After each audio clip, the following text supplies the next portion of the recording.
அந்த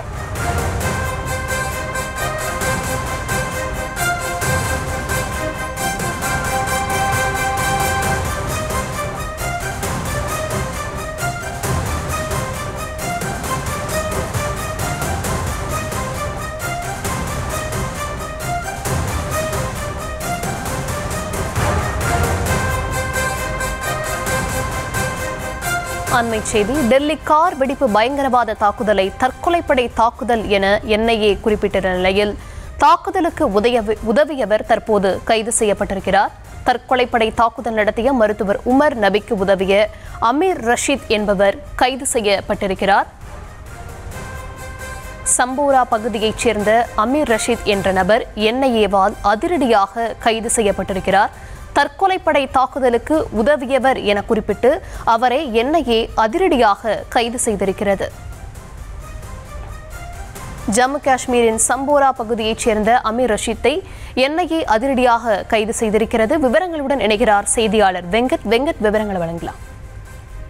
வணக்கம். நாட்டையே ஒழுக்கிய டெல்லி செங்கோட்டை அருகே நிகழ்ந்த அந்த கார் வெடிப்பு சம்பவம் தொடர்பாக தற்கொலை தலைப்படை தாக்குதல் உதவியரை கைது செய்யப்பட்டிருப்பதாக என்ஐஏ அதிகாரப்பூர்வ அறிக்கையை வெளியிட்டிருக்கிறது. இந்த டெல்லி கார் வெடிப்பு சம்பவம் தொடர்பான வழக்கை என்ஐஏ விசாரித்து வரக்கூடிய நிலையில டெல்லி கார் வெடிப்பு பயங்கரவாத தாக்குதலை தற்கொலைப்படை தாக்குதல் என குறிப்பிட்டு அதே போல அந்த தற்கொலை தாக்குதல் உதவியரும் கைது செய்யப்பட்டிருப்பதாக என்ஐஏ அறிக்கை ஒன்றை வெளியிட்டிருக்கிறது. தற்கொலைப்படை தாக்குதலுக்கு உதவியதாக அமீர் ரஷீத் என்பவரை கைது செய்திருப்பதாக என்ஐஏ தற்பொழுது அதிகாரப்பூர்வ தகவலை தற்பொழுது அறிக்கையாக வெளியிட்டிருக்கிறது. நாட்டையே உலுக்கிய இந்த டெல்லி செங்கோட்டை கார் வெடிவிப்பு தொடர்பாக அதை என்ஐஏ அந்த தொடர்பான வழக்கு என்பது என்ஐஏக்கு மாற்றப்பட்டு அது விசாரணை என்பது தீவிரமாக நடைபெற்று வரக்கூடிய நிலையில இந்த அறிக்கை என்பது வெளியிடப்பட்டிருக்கிறது.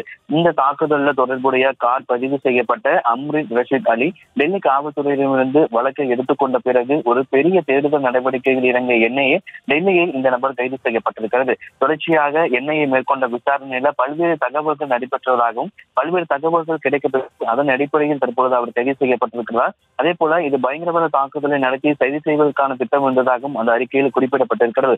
பயங்கரவாத எதிர்ப்பு நிறுவனம் நபிக்கு சொந்தமான மற்றொரு வாகனத்தை பறிமுதல் செய்து பல்வேறு கோணங்கள்ல விசாரணை என்பது தீவிரமாக நடைபெற்று வரக்கூடிய நிலையில டெல்லி மட்டுமல்லாமல் ஜம்மு காஷ்மீர், ஹரியானா, உத்தரப்பிரதேசம் உள்ளிட்ட பல்வேறு மாநிலங்களிலுமே என்ஐஏ தற்பொழுது ஒருங்கிணைந்து ஒரு விசாரணையை மேற்கொண்டு வருகிறது. மாநிலங்கள் முழுவதும் தனது விசாரணை தொடர்ந்து வரக்கூடிய நிலையில குண்டுபிடிப்புக்கு பின்னால் உள்ள பெரிய சதி திட்டத்தை கண்டறிவையும் இந்த வழக்கு தொடர்புடைய மற்றவர்களை அடையாளம் காணவும் தொடர்ந்து பல தடயங்களை சேகரித்து பல்வேறு நபர்களிடம் விசாரணை மேற்கொண்டு வரக்கூடிய நிலையில இந்த டெல்லி கார் வெடிப்பு சம்பவத்தில் பயங்கரவாத தாக்குதல்ல தற்கொலைப்படை தாக்குதல் என குறிப்பிட்டு என்ஐஏ அறிக்கை வெளியிட்டிருக்கிறது. அதே போல இந்த தற்கொலைப்படை தாக்குதலுக்கு உதவிய நபரும் கைது செய்யப்பட்டிருப்பதாக என்ஐஏ தொடர்ந்து அறிக்கையை வெளியிட்டிருக்கிறது. தொடர்ந்து பல்வேறு தடயங்கள் ஆதாரங்களை வைத்து மேலும் தன்னுடைய விசாரணையை விரிவுபடுத்த இருப்பதாகவும் என்ஐஏ அந்த அறிக்கையில் குறிப்பிட்டிருக்கிறது.